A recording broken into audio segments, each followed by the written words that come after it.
großen Tor steht eine Laterne und steht sie noch davor. Dort wollen wir uns wiedersehen.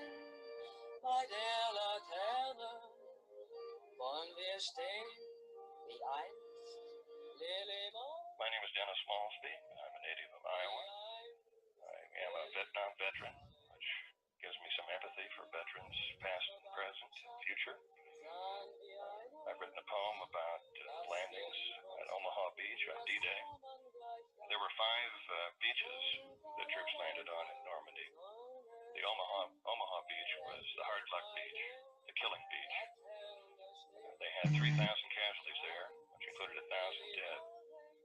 And the losses were 15 times more than on the other American beach in Utah. Title of the poem, 6 June 2004, Omaha Beach.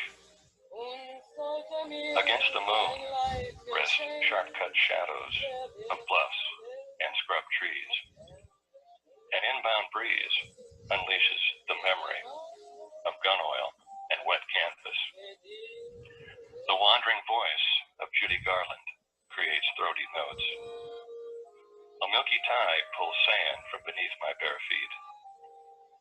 Around me, spirits cluster, feel strip weapons, chew gum, and talk in jazz patois. More gather, arriving from all the compass points. From the high ground comes a tinkling piano version of Billy Marlene. Reaching critical mass, the spirits burst out of the surf, run, crawl, twist across the beach. Hundreds fall, scattered, shredded leaves. The rush breaks and hesitates at the foot of the bluffs.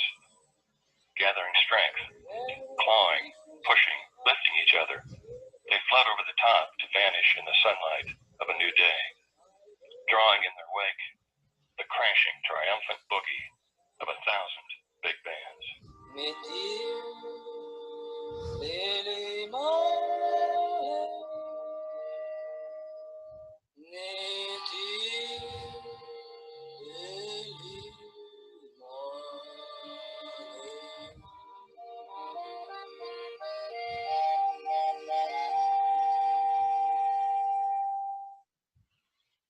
That was played for the 60th anniversary of the landings in Normandy.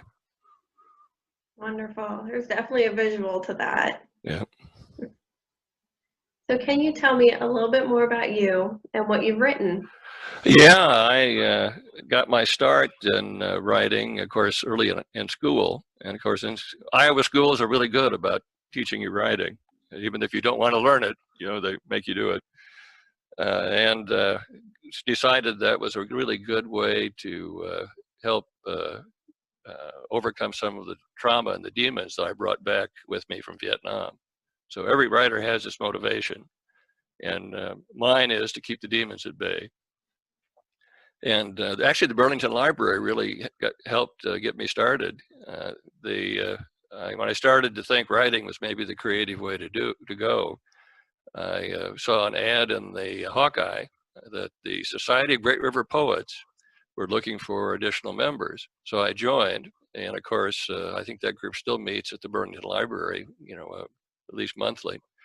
So they got me started in poetry, and I decided I would start with poetry and to kind of master the imagery and the sensuality that went with poetry, and then try to bring it over into prose in terms of short stories and then novels. And that decision was made, maybe 15, 17 years ago. And I've pretty much kept to that plan. And in my books, I started out with, got books of poetry published, and then I've got books of short story published, and my first novel was published in March of this year. So I managed to maintain my plan. And of course, the library, the Burlington Library and libraries everywhere, really are the resource for authors to get started. Starting out with a lot of reading. That's what they keep telling you, and the library has all kinds of authors, so they have all kinds of styles that you can expose yourself to. It's a good place to do research when you're writing.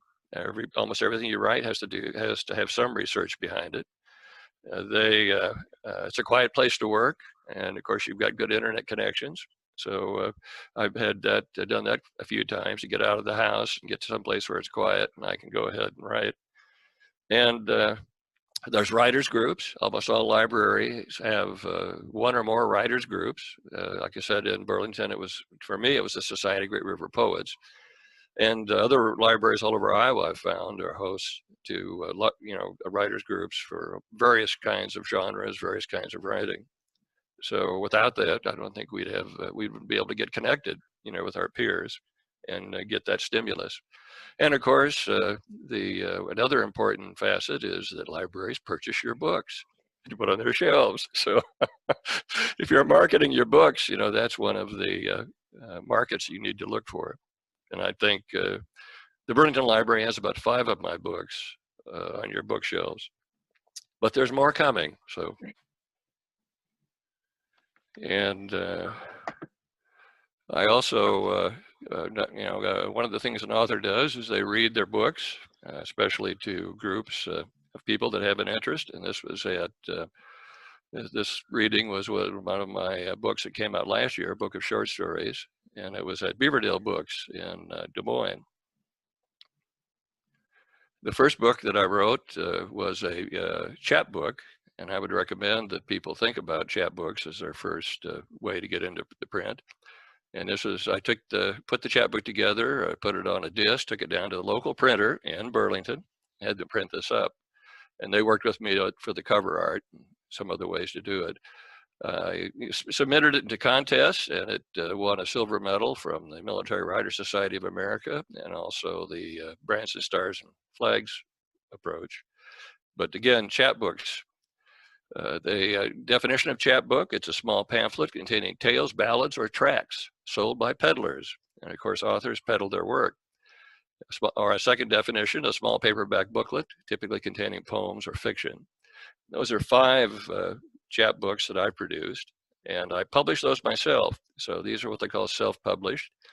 And with modern computers and modern printers, you can print your own work. You can print and of course it's print on demand. If you can print as many copies as you want. You can put a small price tag on them or a big price tag, depending on what you think you can sell them for.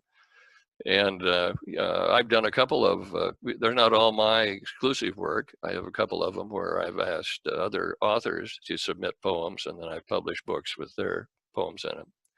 So good start, it would be a chapbook. They can go anywhere from 8 pages up to about 20 or 30.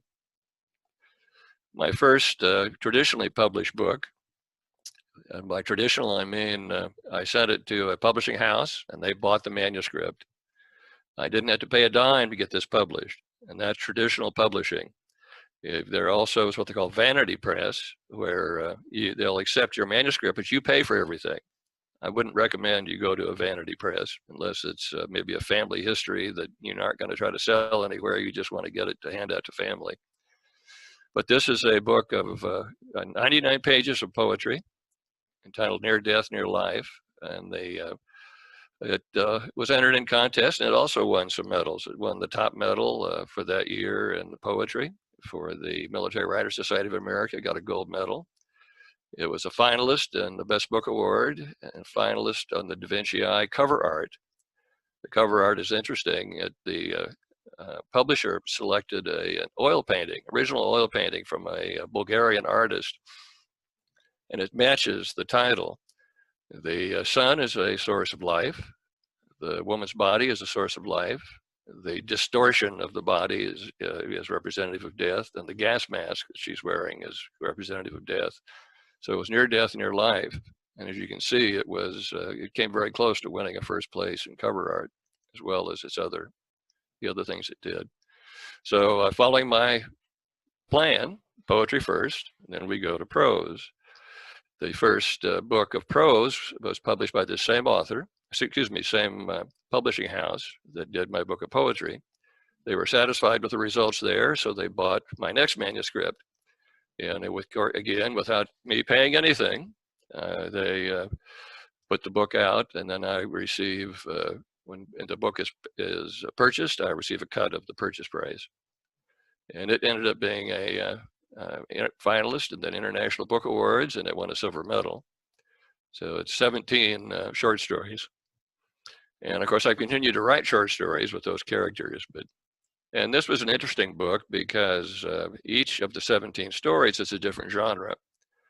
And that was part of my plan to learn how to write prose, was to write all these different genres. So there's a murder mystery, there's a romance story, there's science fiction, there's a ghost story, there's a monster story, there's a Western, so there's all these different kinds of stories, each one having a different genre. And I wasn't sure that it'd ever get published because, again, this was like etudes in music. There were studies, that I tried to learn all these different genres. But the publisher was delighted with it, bought it, and it's on your bookshelves, by the way. First, this is another book of short stories. Came out in March of 2019, and it was very popular in the contest. It won first places. It was finalists in a number of contests, and it was also won an ebook award. So the publisher not only produces a book in print, nowadays they almost always produce an ebook. Sometimes they do an ebook first, and if that's real popular, then they start doing a print book. And most of the print books are print on demand, which means they don't print them until you give them an order. So they don't have a big inventory in a warehouse, causing them, to pay for rental. So modern publishers can usually do either. And sometimes they'll do the print book first, sometimes they'll do the ebook first, sometimes they'll do both simultaneously. And this is a book, I believe, that's also on your shelf in print. They also list them in, a good publisher will list your books in different catalogs. Their library uses 1 or 2 catalogs that hopefully they will list your books in. And this is also out on Amazon. It's out on Barnes and Noble, and you can order them online. There's I've got a missing.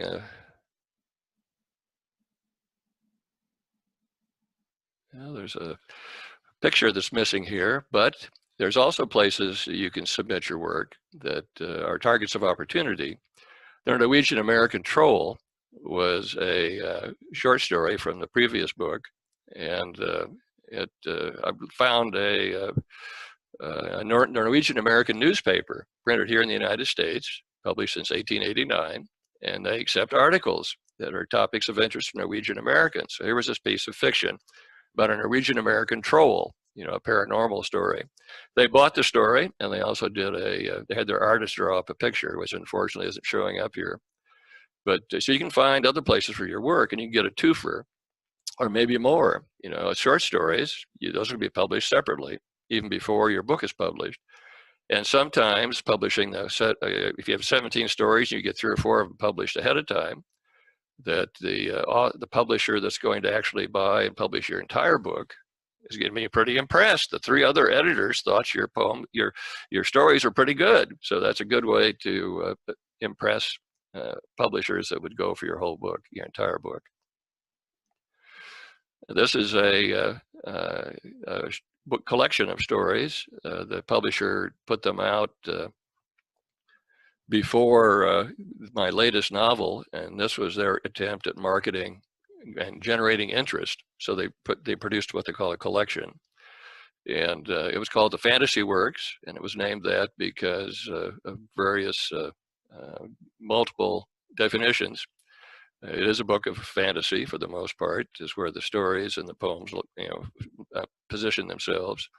But it's also a collection, so there's short stories and poems, and some of the short stories are in books that haven't been published yet. So here again, you're getting exposure for novels or other books that are on the works, so to speak.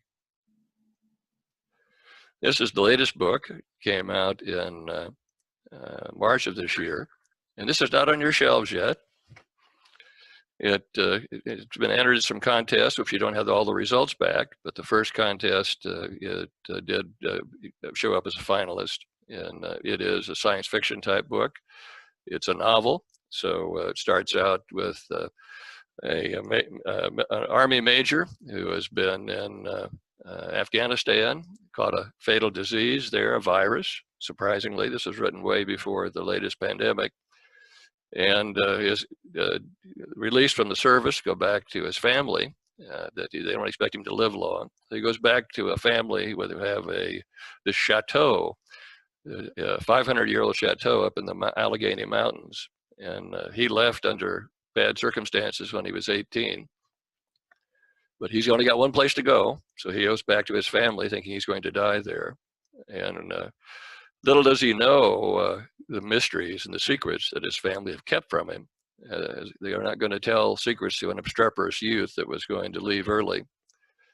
So he starts to learn the family secrets. So with Gothic, in a sense, and also science fiction. They find out that the house that they live in, the chateau, is actually a living plant. And you're going to be able to take it from there. I won't try to give you any of the secrets in the book. The only other thing is he doesn't escape from Afghanistan completely free.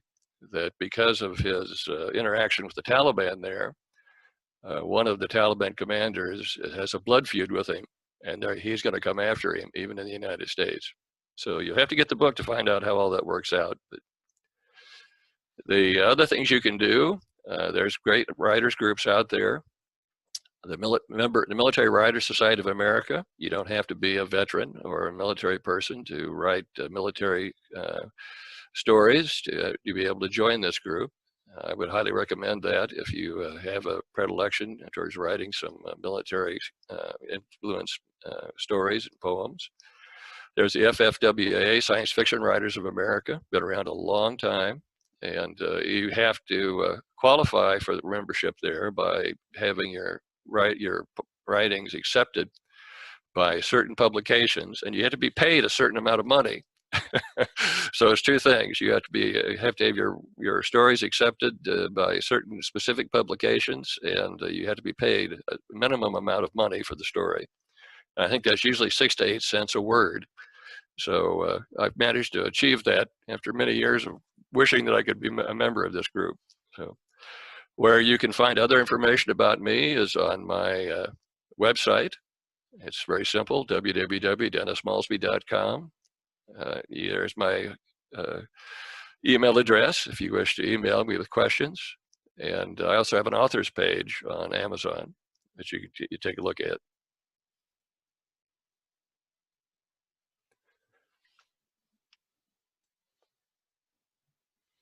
So you're getting a look at all my stuff. Now I've got 4 other novels in the works and another book of poetry.